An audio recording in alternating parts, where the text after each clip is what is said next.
Pela primeira vez desde 2021, o mercado prevê alta no PIB acima de 2%. E você vai ver também. Lula volta a pedir queda dos juros. Reunião do Banco Central para definir a taxa acontece nesta semana. Ex-aluno dispara 12 tiros em escola do Paraná.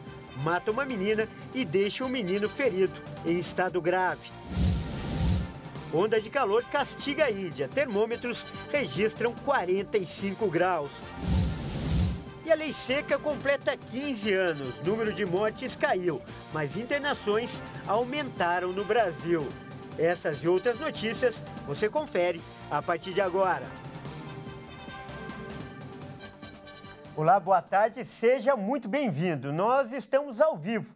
Agora são 13 horas e 3 minutos pelo horário de Brasília. Vamos juntos, então, conferir o que é notícia no Brasil e no mundo nesta segunda-feira, dia 19 de junho. E olha só, eu começo essa edição falando de economia. Mais uma vez, o mercado financeiro reduziu a estimativa de inflação para 2023. E pela primeira vez desde dezembro de 2021, a previsão do PIB está acima de 2%. Os economistas do mercado financeiro reduziram a estimativa de inflação deste ano de 5,42% para 5,12%. A queda na projeção de inflação deste ano aconteceu após a divulgação do IPCA de maio, que somou 0,23%, e em 12 meses a inflação oficial somou 3,94%. Os números vieram bem abaixo das estimativas do mercado financeiro. Apesar da queda na estimativa de inflação, a projeção para este ano ainda supera o teto da meta definido pelo governo, que é de até 4,75%. Para 2024, a projeção de inflação do mercado financeiro caiu de 4,04% para 4%. Nas informações do Boletim Focus, os economistas também passaram a prever uma alta maior do Produto Interno Bruto, que superou a barreira dos 2%. A projeção do mercado financeiro avançou de 1,84% para 2,14% na última semana. E essa é a primeira vez desde dezembro de 2021 que o mercado projeta uma alta do PIB acima de 2% ao ano. Já para 2024, a previsão de crescimento do mercado financeiro recuou de 1,27% para 1,20%. Divulgado nesta segunda-feira pelo Banco Central, o levantamento ouviu mais de 100 instituições financeiras na semana passada sobre as projeções para a economia. Olha, e nesta semana o mercado vive a expectativa em torno da reunião do Comitê de Política Monetária. Analistas acreditam que, mais uma vez, a autoridade monetária vai optar pela manutenção da taxa de juros, a Selic. A reunião do Copom, do Banco Central, começa nesta terça-feira e a expectativa dos analistas é de que a taxa de juros fique em 13,75% ao ano. Essa deve ser a 7ª vez seguida que a Selic fica nesse patamar. A decisão deve aumentar a pressão de governistas e de parte do setor empresarial por um corte na taxa de juros. Os economistas avaliam que o ciclo de queda só deve acontecer a partir do segundo semestre deste ano. Para analistas, a chance de corte de 0,25 ponto percentual nesta semana é muito baixa. A estimativa é que a taxa deve começar a cair a partir de agosto. O contexto externo de altas de juros em países com uma economia forte, como os Estados Unidos e a União Europeia, não deve possibilitar um movimento de corte muito rápido por aqui.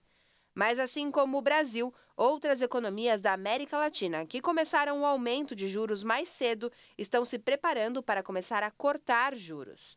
Alguns economistas acreditam que o ciclo de cortes vai começar mesmo em setembro, com a Selic caindo meio ponto percentual. Desde a última reunião do Copom, em 3 de maio, as estimativas do mercado mudaram para melhor após a aprovação do novo arcabouço fiscal da Câmara dos Deputados. A inflação projetada pelo Boletim Focus para 2025 e 2026 também recuou abaixo de 4% na última divulgação e deve continuar esse movimento de queda, criando um cenário favorável para o Banco Central cortar os juros. E olha só, ainda sobre esse assunto, o presidente Lula afirmou durante uma live realizada hoje pela manhã que a economia está melhorando, mas voltou a cobrar a redução da taxa de juros. Durante a live Conversa com o Presidente, Lula falou que a reunião ministerial foi a melhor já feita na gestão e que deu uma harmonizada na equipe do governo. Ele lembrou que o trabalho flui, se todos sabem o caminho que está sendo seguido. É importante harmonizar a linguagem do governo em torno de um objetivo único, que é fazer o Brasil dar certo.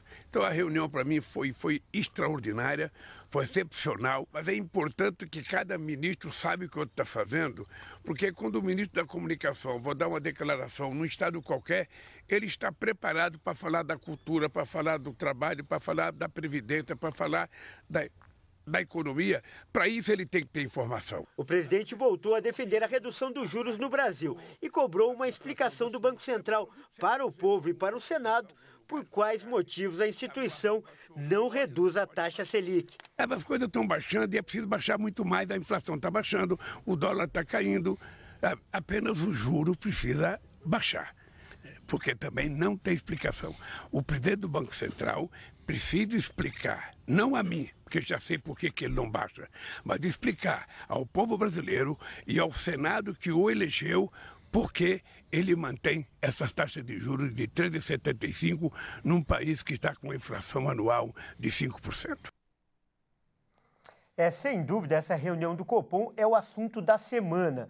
Antes mesmo de começar, ela já movimenta a política e a economia. De um lado, como a gente viu aí, o presidente Lula faz pressão pela queda dos juros. Do outro, os analistas acreditam na manutenção da taxa de juros no patamar atual, ou seja, 13,75%.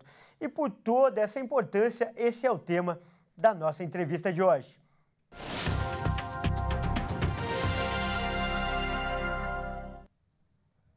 E para falar sobre esse assunto, nós vamos conversar agora com um especialista, o Renan Pierre, que é professor de Economia da FGV. Muito boa tarde, seja muito bem-vindo ao nosso jornal. Boa tarde a todos, fico à disposição. Legal. Primeiro, Renan, eu queria saber de você, né, qual a sua expectativa. A gente já ouviu aí os lados envolvidos na questão, mas para você, qual deve ser o resultado do Copom, que vai ser divulgado na quarta-feira? Olha, de fato, a tendência é de manutenção da taxa de juros, né? Copom, nas últimas notas, tem dado sinais de que ele esperava alguns gestos pelo lado do governo de mais clareza quanto ao ajuste fiscal, ao equilíbrio das contas públicas, e também se preocupava um pouco, né, com a economia demonstrar, né, que ainda estava acelerada com forte geração de empregos e aumento de renda, né? Então, acho que agora começa a se criar o cenário para que as taxas de juros possam cair no segundo semestre, mas acho que ainda nessa reunião a gente deve ter uma posição mais conservadora e a manutenção da taxa de juros no patamar atual. Agora, com relação a essa pressão pública que o presidente Lula tem feito para a queda na taxa, isso pode dar algum resultado prático, negativo ou até positivo? Olha, certamente não contribui para a taxa de juros, né? O que pode acontecer é o efeito contrário, quer dizer, se isso sinalizar para a sociedade de que o governo não está tão preocupado assim com a inflação, as expectativas de inflação até podem aumentar e isso gerar uma pressão para que o Banco Central aumente a taxa de juros, né? Então a gente entende que politicamente faz sentido, na ótica do presidente Lula, demonstrar que está a favor da queda de juros, né, e de uma economia mais aquecida, mas para a queda da taxa de juros não faz tanta diferença. O que faz é a mudança da meta de inflação. Isso sim está no radar, né? A gente deve ter uma reunião do Comitê Monetário Nacional nos próximos dias, que pode eventualmente se discutir no futuro um aumento da meta de inflação para ficar mais fácil o Banco Central atingir essa meta. E a projeção dos especialistas, como a que a gente acabou de falar, é que essa queda na taxa de juros comece a partir de agosto. Antes era setembro, agora passou para agosto. E qual é a sua expectativa? E, aliás, além disso, o que você acha que vai ser determinante para essa queda? Você falou até agora há pouco que o Banco Central esperava algumas sinalizações do governo. Quais sinalizações seriam essas? Olha, acho que o primeiro ponto é a questão do novo arcabouço fiscal, né? acho que foi um passo importante, ele está longe de ser ideal, mas ele vai no sentido correto, que é reorganizar um pouco as contas públicas e reduzir o déficit público. Então, após a aprovação no Senado, que a gente ainda está aguardando, a gente vai ter clareza de qual vai ser a regra fiscal que vai valer, né? Um outro ponto é a questão da velocidade em que a economia passa a desacelerar. Quer dizer, a gente teve no primeiro semestre mais aquecido do que o esperado. A taxa de desemprego é a mais baixa desde 2015, o nível de renda aumentou um pouquinho, né? Então, acho que a economia começa agora a dar sinais de que a gente pode ter uma desaceleração no segundo semestre. Alguns indicadores de inflação vieram com viés de baixa, né, nesse último mês. Então, acho que essa velocidade com que a economia se estabiliza e esses passos mais claros do governo vão ser os determinantes da queda da taxa de juros. Tá certo, então, e nós acabamos de conversar com o Renan Pieri, que é professor de Economia da FGV. Muito obrigado pela sua participação e por essas respostas tão objetivas e claras. Eu que agradeço. Uma boa tarde a todos. Legal. E a gente continua falando de economia. Olha só, 64% dos recursos do governo para bancar o programa de descontos para carros populares zero já foram gastos. O balanço foi divulgado hoje pelo Ministério do Desenvolvimento, Indústria, Comércio e Serviços. No fim de semana, houve uma disparada de 88% nas vendas de veículos. O desconto, que varia de R$2 a R$8 mil no preço dos veículos, de até R$120 mil. Dos 500 milhões de reais disponíveis para os descontos, as montadoras já solicitaram 320 milhões de reais em créditos tributários. Eu mudo de assunto agora para uma notícia lamentável. Mais um caso de violência em escolas foi registrado nesta manhã. Um ex-aluno armado com um revólver invadiu um colégio no norte do Paraná e matou uma estudante e deixou outro ferido em estado grave. O crime aconteceu no Colégio Estadual Helena Collodi, em Cambé, no norte do Paraná, na manhã desta segunda-feira. Essas imagens mostram a correria no local. Segundo a Polícia Militar, um ex-aluno de 21 anos foi até a direção da escola para solicitar documentos, quando fez os disparos. Ele teria dado 12 tiros. 2 alunos estavam no local e foram atingidos. Uma menina de 15 anos foi a vítima fatal. Ela não resistiu aos ferimentos e morreu. E um menino de 16 anos, que também foi ferido na cabeça e socorrido em estado grave. Após os disparos, a polícia foi acionada e o atirador foi preso. O governador Ratinho Júnior decretou luto oficial de 3 dias no estado. E veja a seguir, pelo menos 98 pessoas morreram por causa da onda de calor que atinge a Índia. E você vai ver também, lei seca completa 15 anos no Brasil. O número de mortes caiu, mas as internações aumentaram no país. Nós voltamos já.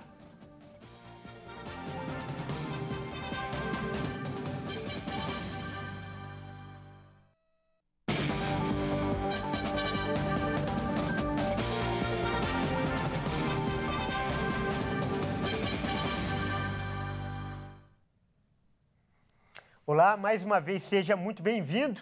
Nós estamos de volta com o segundo bloco e ao vivo. São 13 horas e 18 minutos pelo horário de Brasília. Vamos então a mais notícias para você. Olha só, o inverno começa oficialmente no Brasil na quarta-feira. E esse ano a estação deve ter um clima atípico por causa do fenômeno El Niño, com temperaturas e chuvas acima da média em algumas partes do país. A chegada do inverno deve ser marcada tanto por temperaturas acima da média, quanto por chuvas volumosas. Isso deve acontecer principalmente nas regiões Sul, Norte e Nordeste, áreas do país mais impactadas pelo fenômeno El Niño, que provoca as mudanças. É esperado um aumento de até 2 graus acima do normal. Parece pouco, mas implica em temperaturas bem acima dos valores típicos para os meses de junho, julho e agosto. Mas até o final de junho, o centro-sul do país deve manter temperaturas abaixo da média, em virtude da massa de ar polar que influenciou o clima no país na semana passada. No sul, a expectativa é de grandes volumes de chuva, principalmente entre Rio Grande do Sul e Santa Catarina, com chuvas de até 100 milímetros acima da média. Já na faixa norte e nordeste do país, são esperadas secas. E isso também se deve à influência do El Niño, que dificulta a passagem de frentes frias para além da região sul do país. O impacto das frentes frias deve ser menor ou menos duradouro do que uma situação mais típica. No Sudeste, a expectativa é de um inverno um pouco mais quente em comparação com a média da época, o que não significa que vai haver calor comparável ao verão. Nas demais áreas, a previsão sazonal de chuvas é mais inconclusiva, mas sem indicativos de mudanças extremas. Olha, e na Índia a situação é completamente diferente. Pelo menos 98 pessoas morreram e 450 ficaram hospitalizadas no norte do país nos últimos dias. E o motivo é uma grave onda de calor. O Departamento Meteorológico indiano emitiu um alerta vermelho na semana passada pela preocupação com o calor extremo em algumas regiões do país. As temperaturas subiram para perto de 45 graus nos últimos 2 dias em 2 estados da Índia. Consequentemente, uma grave crise de energia agravou a situação. Pessoas perderam a vida devido a doenças relacionadas ao calor. Autoridades locais informaram que a grande maioria dos mortos tinha mais de 60 anos e apresentava problemas de saúde pré-existentes, que foram agravados pelo calor intenso. Abril, maio e junho são geralmente os meses mais quentes na maior parte da Índia. E esse período antecede as chuvas de monção, um fenômeno climático que provoca longas chuvas no país. E o secretário de Estado norte-americano Antony Blinken se reuniu nesta segunda-feira com o presidente chinês Xi Jinping. Blinken disse que Washington e Pequim concordaram que há necessidade de estabilizar as relações e diminuir a tensão entre as duas potências. Ao mesmo tempo, o chefe da diplomacia dos Estados Unidos afirmou que o país sabe dos desafios representados pelo gigante asiático, depois que a crescente rivalidade foi identificada pelo governo do presidente Joe Biden como uma ameaça potencial. A fala veio logo na sequência de uma reunião com o presidente chinês Xi Jinping, após 2 dias de discussões na capital chinesa. A China aponta Taiwan como um dos principais pontos de divergência, já que considera a ilha parte de seu território e não descarta o uso da força para recuperá-la. Apontei preocupações dos Estados Unidos, compartilhadas por um número crescente de países, sobre as ações provocativas da China no Estreito de Taiwan, bem como nos mares do sul e do leste da China. Com relação a Taiwan, reiterei a política de longa data dos Estados Unidos de uma só China. Essa política não mudou. É guiada pela Lei de Relações com Taiwan, os 3 comunicados conjuntos, as 6 garantias. Não apoiamos a independência de Taiwan. Continuamos a rejeitar quaisquer alterações unilaterais ao status quo por qualquer uma das partes. Continuamos a esperar a resolução pacífica das diferenças entre os 2 países. Estados Unidos e China também têm posições contrárias no conflito da Ucrânia, onde Washington apoia militar e financeiramente Kiev, enquanto Pequim evita condenar a invasão russa e deseja atuar como país mediador. Isso é algo que a China disse nas últimas semanas e disse repetidamente não apenas a nós, mas a muitos outros países que levantaram essa preocupação de que não está e não vai fornecer assistência letal à Rússia para uso na Ucrânia.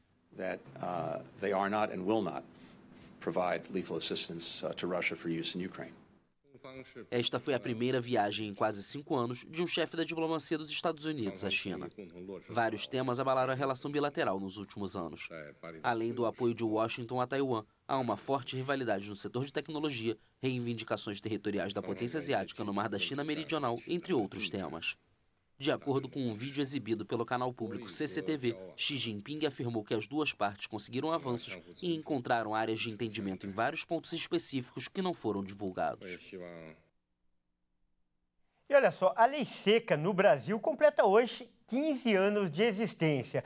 Apesar de todo o rigor, a proibição de álcool e direção ainda causa mortes e internações. Vamos conferir.